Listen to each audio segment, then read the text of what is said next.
Hey, thanks for tuning in today.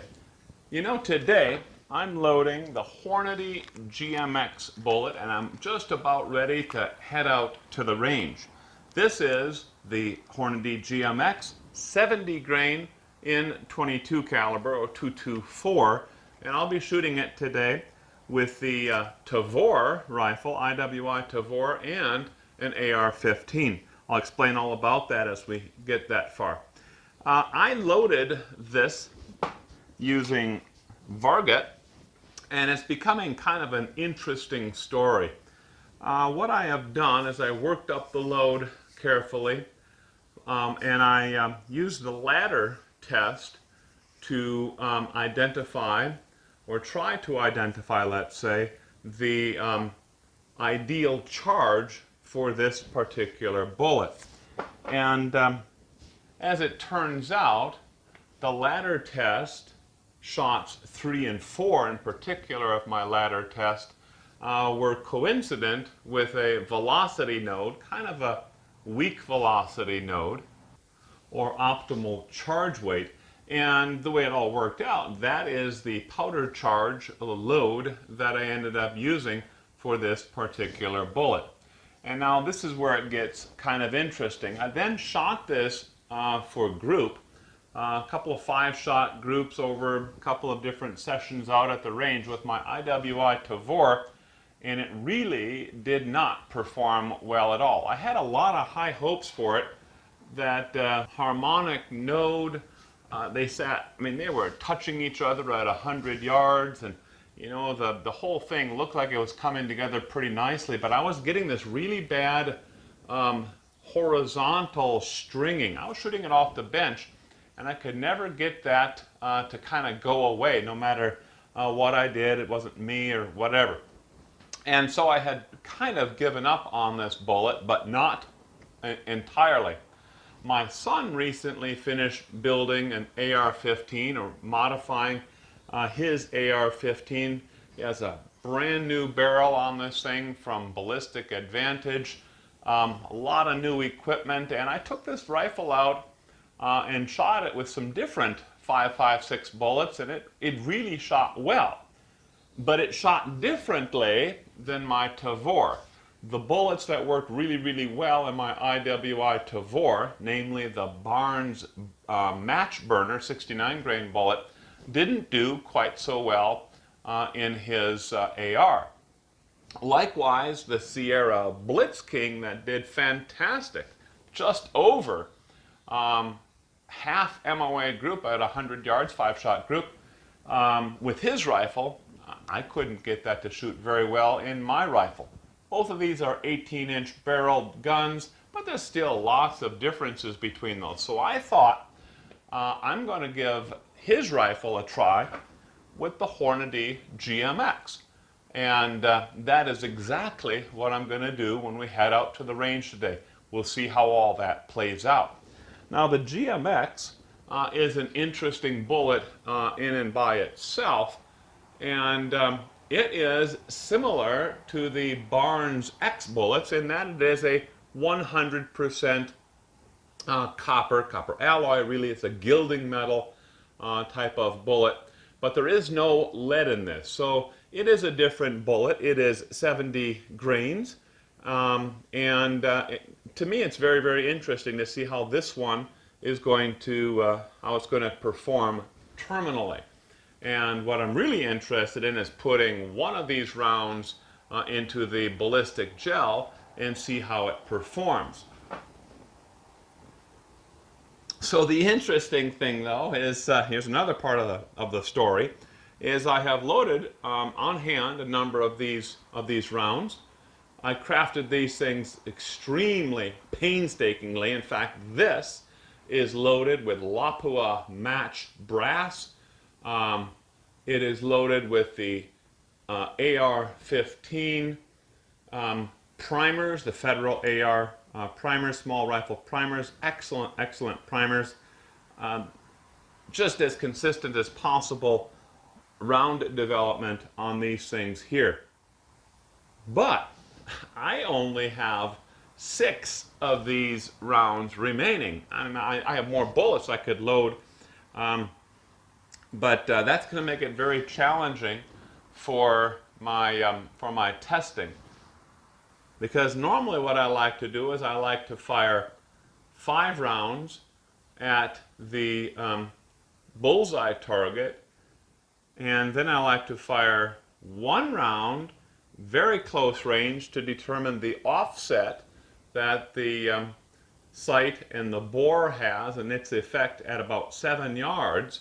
And then I like to put that final round into the ballistic gelatin. Well, that's more rounds necessary than what I have on hand. So rather than stop everything and try to load up some more of these things, what I'm going to be doing is I will fire 3 rounds at 100 yards and see how well it groups. As I said, I've already shot this numerous other groups at 100 yards with the IWI Tavor. Wasn't terribly impressed with it. We'll see if it does even a little bit better in this AR. And then I'm going to have to fire 1 round for bore offset and 1 round into the ballistic gelatin. That's what I'm really interested in seeing. Now, since I'm shooting GMX bullets, I'd also like to test another GMX bullet. And this is some factory ammo from Hornady Superformance ammo for the 243. Very interesting. This is an 80 grain bullet GMX. That is a 70 grain bullet. And once again, I don't have too many of these rounds left either. I've set aside a couple of them just for this shoot. But once again, I don't have enough to do a 5-shot group on target. And I can't even get these things now, factory ammo. So what I'm going to do is I'm going to skip the bullseye target shooting, and I will instead just put 1 round into the ballistic gelatin. See how this thing performs. You know, these kind of bullets have a potential to be very good hunting bullets. I bought this originally for a pronghorn hunt. That's what it has been used for in the past, but I've never tested it in the ballistic gelatin. So very interested in looking at that today as well, as long as we're shooting GMX bullets. Well, that's the setup. We're going to head out to the range and see how this all goes. Get used to that.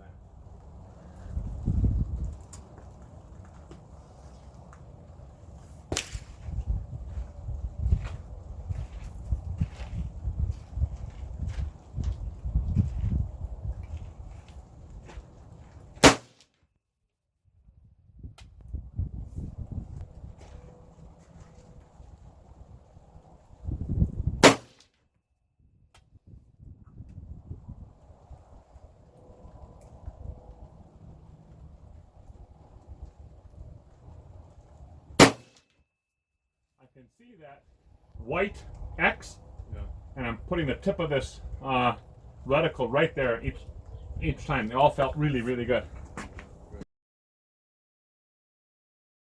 Here we go.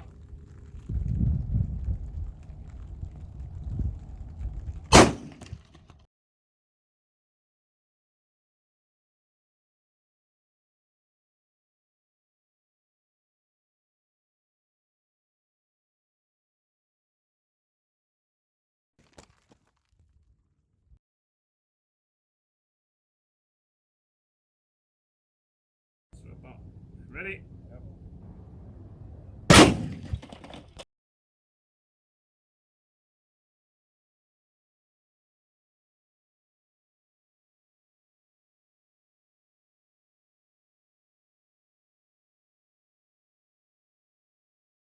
Now you can't see too much in this block, but the 243 Winchester entered the target right about here.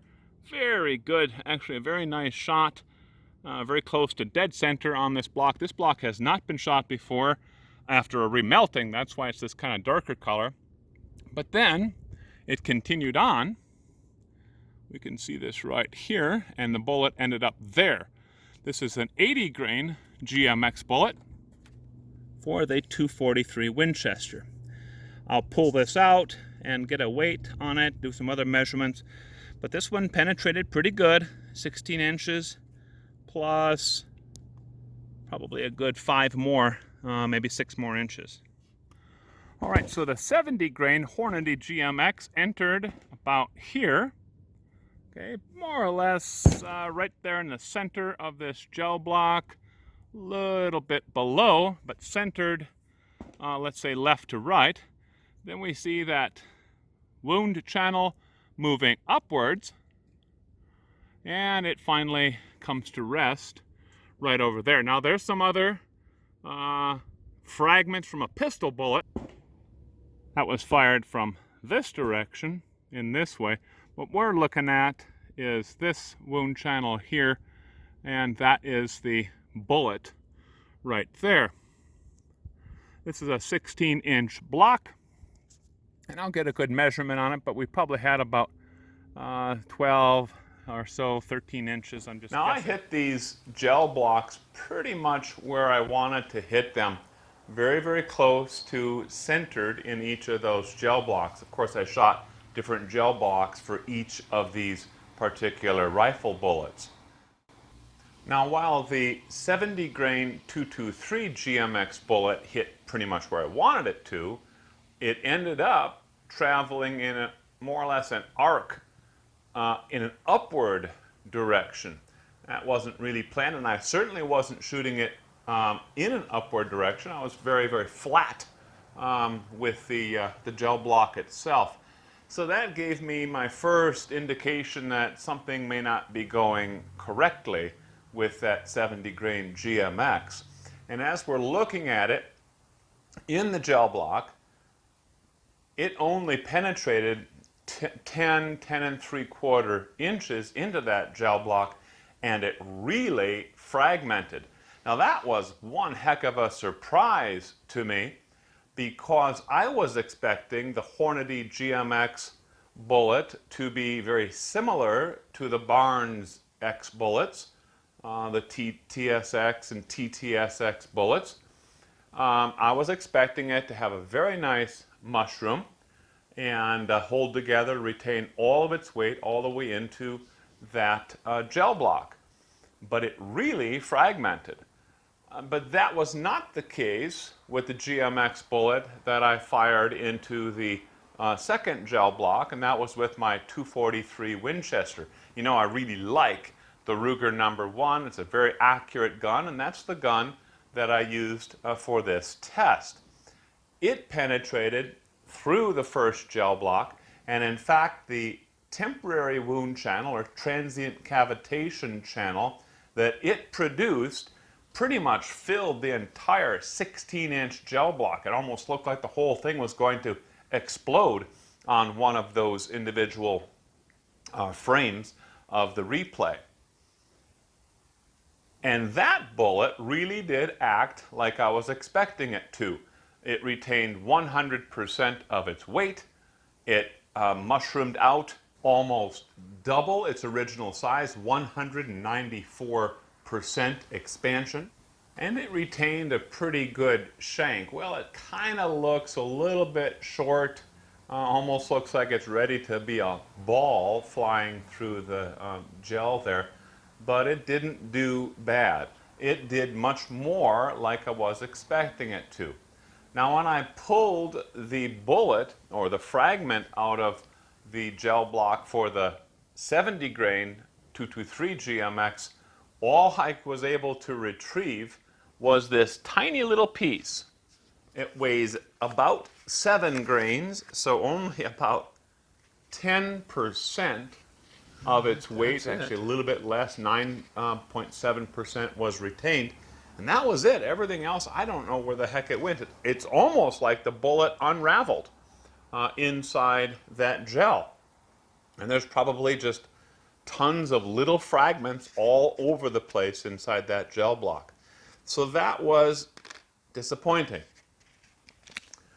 That's not the case, though, for all GMXs, because the 243, as I was just mentioning, performed very, very nicely.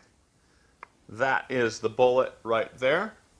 Now, you know, I started worrying that maybe the bullet that I ended up shooting today was really not a GMX bullet. I mean, it acted like a a very light varmint, maybe a match type of bullet, and I have quite a few different bullets here. So I thought maybe I really messed up, but that's not the case. That same box of ammo that I was shooting, I ended up taking my, and I was hesitant to do this because I've actually had a round go off on me when I was pulling it, but not this time. I took that one last round that I had and I started pulling out the bullet, and there is the telltale sign. Those grooves are only available or only made on the Hornady GMX bullet. So this is really the GMX bullet. Maybe Hornady designed it like this as a GMX varmint bullet. I don't know. But not too impressed with this 70 grain offering here. In fact, when compared to the Barnes TTSX 62 grain bullet, this really looks bad. The 62 grain bullet penetrated almost, I believe it was 24 inches through one gel block and well into another. It retained 100% of its weight, mushroomed just beautifully, had a nice long retained shank on it. That is one heck of a bullet, and we might be talking more about that one in the future. And as far as accuracy is concerned, this is the bullseye target that I shot from 100 yards with that AR-15. And again, I only had the 3 rounds to put into it. And so that is the group that you're seeing. Not too bad. Every one of them in the 10, this one shot right here barely broke the 10 ring, but it is in the 10 officially. And in fact, this round right here is actually right in the dead center, right in the bullseye in the X. So I scored with that bullet a perfect 30 out of 30 points with one in the X. This again was shot at 100 yards and ended up with a 1.4 MOA group. Not the greatest group size, though, as far as extreme spread is concerned. This rifle has previously shot well, a little bit over half an MOA group with the Sierra Blitz King bullets. Those were the 68 grain bullets. And so I know that this particular bullet is not the cat's meow for this particular rifle. In any way, really. It doesn't perform very well terminally. It doesn't do that well on paper. And so that is that. Well, once again, thanks for watching.